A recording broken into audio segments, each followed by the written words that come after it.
আল্লাহ নবী জিজ্ঞাসা করলেন, বলে হে আবু বকর, তুমি একটা কথাও তো জিজ্ঞাসা করলে না, কিভাবে আমার কাছে কোরআনের আয়াত নাযিল পেল? আমি নবুয়তি পেলাম কিভাবে? আমি নবুয়তি পেলাম কি পেলাম না, এর প্রমাণ কি? তুমি তো কিছুই জিজ্ঞাসা করলে না। হযরত আবু বকর সিদ্দিক রাদিয়াল্লাহু তাআলা আনহু বলেন, ইয়া রাসূলুল্লাহ সাল্লাল্লাহু আলাইহি ওয়াসাল্লাম, আমার জীবনে যতদিন আপনার সঙ্গে উঠা বসা করেছি, জীবনে কোনোদিন একটা মিথ্যা কথা বলতে শুনি নাই। কাফিরদের সর্দার আবু জাহল, উতবা, শাইবা, ওয়ালিদ ইবনে মুগীরা সকলেই আপনাকে আল্লাহ আমিন উপাধি দিয়েছে, অথচ আমি আপনার বাল্যকালের বন্ধু, আপনাকে আমি জিজ্ঞাসা করতে পারি না। সুতরাং আপনি যা বলেছেন সব সত্য বলেছেন, সুতরাং আমি কোনো প্রশ্ন করার কথা আমি প্রয়োজন মনে করি নাই। আল্লাহ নবী মুহাম্মদুর রাসূলুল্লাহ সাল্লাল্লাহু আলাইহি ওয়াসাল্লামের হাতে ধরে কালেমা পড়ে মুসলমান হয়ে গেলেন। সুবহানাল্লাহ। আল্লাহ নবী জিজ্ঞাসা করলেন, হে আবু বকর, তোমার এখন কাজ কি জানো? আবু বকর সিদ্দিক রাদিয়াল্লাহু তাআলা আনহু বললেন, বলে ইয়া রাসূলুল্লাহ সাল্লাল্লাহু আলাইহি ওয়াসাল্লাম, এখন আমার কাজ কি আপনি বুঝায় দেন। আল্লাহ নবী বললেন, কাফের মুশরিকদের ভিতরে কালিমার দাওয়াত পৌঁছায় দাও। আল্লাহর দ্বীনের কথা মানুষের কানে কানে পৌঁছায় দাও। হযরত আবু বকর সিদ্দিক রাদিয়াল্লাহু তাআলা আনহু আল্লাহর নবীর সঙ্গে শহরে বন্দরে গ্রামে গঞ্জে বিভিন্ন জায়গায় একাকী ইনফিরাদি ভাবে ইজতিমাই ভাবে সমষ্টিগত ভাবে সকল মানুষকে দাওয়াত দেওয়া আরম্ভ করে দিলেন। ঘরে ঘরে দাওয়াত দিতে আরম্ভ করলেন। আবু জাহল বাজারে যাইতো, বাজারে যায় দেখতো, বলে আবু বকরের দোকান বন্ধ। আবু বকরের একজন বন্ধু ছিলেন, এই বন্ধু অন্য কোন দোকানে বসতেন না, শুধু আবু বকরের দোকানেই বসতেন। আমাদের এলাকায় দেখা যায় যে উপ চেয়ারম্যান শুধু একটা দোকানে বসে, অন্য কোন দোকানে সময় দেয় না। এরকম আবু বকরের একজন বন্ধু ছিলেন, এই বন্ধু শুধু আবু বকরের দোকানে সময় দিত, কিন্তু অন্য কোন দোকানে সময় দিত না। এইবার দুস্থ বারবার প্রতিদিন বাজারে যায় আর দেখে দোকান বন্ধ। দোকান বন্ধ দেখে জিজ্ঞাসা করে, পার্শ্ববর্তী দোকানদারকে জিজ্ঞাসা করো, আবু বকর কোথায় গেল? বলে আবু বকর পাগল হয়েছে, আব্দুল্লাহর পোলা মুহাম্মদ পাগল হয়ে গিয়েছে, সাথে আবু বকর পাগল হয়েছে। নাউযুবিল্লাহ। বলে আব্দুল্লাহর পোলা মুহাম্মদ পাগল হয়ে গিয়েছে, সাথে সাথে আবু বকর পাগল হয়ে গিয়েছে। বলে গ্রামে গ্রামে ঘুরে আবু বকর মুহাম্মদের সঙ্গে পাগল হয়ে গ্রামে গঞ্জে ঘুরে। একদিন সন্ধ্যাবেলা হঠাৎ একদিন বাজারে দেখলেন আবু বকর দোকান খুলে বসেছেন। দুস্থ যা জিজ্ঞাসা করলেন, বলে হে দোস্ত, তুমি কত পাগলামি করবা? আব্দুল্লাহর পোলা মুহাম্মদের সঙ্গে তুমি আর পাগলামি করো না। তোমার শারীরিক ক্ষতি, স্বাস্থ্যের ক্ষতি, আর তোমার ব্যবসার ক্ষতি, অর্থ সম্পদের ক্ষতি। সমস্ত মানুষগুলি তোমাকে পাগল বলে উপাধি দেয়, এটা আমার সহ্য হয় না। সুতরাং হে আবু বকর, এই পাগলামি বাদ দাও। আর কতদিন পাগলামি করবা? আল্লাহু তাআলা বললেন, বলে হে দোস্ত, আমি তো পাগলামি করি না, আমার শারীরিক কোনো ক্ষতি নেই। অথচ যারা এই দুনিয়াতে যারা দুনিয়ার অর্থ সম্পদ নিয়ে যারা ব্যস্ত আছেন, এরাই ক্ষতিগ্রস্তের মধ্যে আছেন। কি বলেন? আল্লাহ নবী মুহাম্মদ রাসূলুল্লাহ সাল্লাল্লাহু আলাইহি ওয়াসাল্লামের সাহাবী আবু বকর বললেন, বলে হে দোস্ত, আমি কোন ক্ষতিগ্রস্তের মধ্যে নাই। যারা দুনিয়া নিয়ে পাগল পারা রয়েছেন, ব্যবসা বাণিজ্য নিয়ে যারা পাগল হয়েছেন, দুনিয়াদার নিয়ে যারা পাগল হয়েছেন, এরাই ক্ষতিগ্রস্তের মধ্যে রয়েছেন। আল্লাহ তাআলার কাছে কথাটা এত পছন্দ হয়েছেন, কি হয়েছে? এত পছন্দ হয়েছেন, সাথে সাথে আল্লাহ তাআলা কোরআনের আয়াত নাযিল করে দিলেন, ওয়াল আসর ইন্নাল ইনসানা লাফি খুসর ইল্লাল্লাযীনা আমানু ওয়া আমিলুস সালিহাত ওয়া তাওয়াসাউ বিল হক্ক ওয়া তাওয়াসাউ বিস সবর। আল্লাহ তাআলা বললেন, বলে হাবিব আপনার সাহাবী আবু বকর যে কথাটা বলেছেন, এই কথাটা আমি কিয়ামত পর্যন্ত জারি রাখতে চাই। সুতরাং আমি কোরআনের আয়াত, আবু বকরের কথাটা আমি কোরআনের আয়াত বানাই দিলাম। সুবহানাল্লাহ।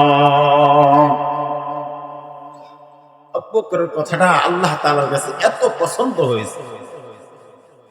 এরকম সাহাবায়ে কেরাম, সকল সাহাবায়ে কেরাম রাসূল সাল্লাল্লাহু আলাইহি ওয়াসাল্লামের প্রেমে মুগ্ধ ছিলেন। কি ছিলেন? রাসূল সাল্লাল্লাহু আলাইহি ওয়াসাল্লামের প্রেমে মুগ্ধ ছিলেন। আল্লাহ নবী মুহাম্মদ রাসূলুল্লাহ সাল্লাল্লাহু আলাইহি ওয়াসাল্লাম দুনিয়াতে আগমন করার আগে অনেক মানুষ রাসূলের প্রতি ভালোবাসা, প্রেমে পাগল হয়ে গিয়েছিলেন। আল্লাহ নবী মুহাম্মদ রাসূলুল্লাহ সাল্লাল্লাহু আলাইহি ওয়াসাল্লাম দুনিয়াতে আগমনের আগে আব্দুল্লাহ যখন বিবাহ শাদী করেন নাই, ওই সময় কিছু মহিলা আব্দুল্লাহর প্রেমে পাগল হয়ে গেলেন। বললেন, ওয়ারাকা বিন নওফলের একজন মেয়ে ছিলেন। এই ওয়ারাকা বিন নওফলের মেয়ে, তার ওয়ারাকা বিন নওফল তাওরাত, জাবুর, ইনজিল এই তিনটা কিতাবের মুফাসসির ছিলেন, শাইখুল হাদিস ছিলেন। এই তিনটা কিতাব যখন ওয়ারাকা বিন নওফল তুলে যান, ওনার মেয়ে মারিয়াম এই কিতাবগুলি ঘাটতেন। কিতাব ঘাটতে কিতাবের ভিতরে দেখে যে আব্দুল্লাহ নামে একজন মানুষ দুনিয়াতে আগমন করবে। ইনার উরসে যে সন্তানটা হবে, সেই সন্তানটা হবে বিশ্ব নবী মুহাম্মদুর রাসূলুল্লাহ সাল্লাল্লাহু আলাইহি ওয়াসাল্লাম। এই কিতাবে দেখার পরে প্রতিদিন এই মারিয়াম প্রতিদিন 5 ঘন্টা করে এই যুবককে তালাশ করত, আব্দুল্লাহ নামে কোন যুবক আছে কিনা। মক্কার অলিতে গলিতে ঘুরে ঘুরে তালাশ করত যে এরকম যুবক আছে কিনা, আমার চোখে পড়ে কিনা। তার কপালে এরকম চিহ্ন থাকবে, নূরের ঝলক থাকবে। প্রতিদিন 5 ঘন্টা করে তালাশ করে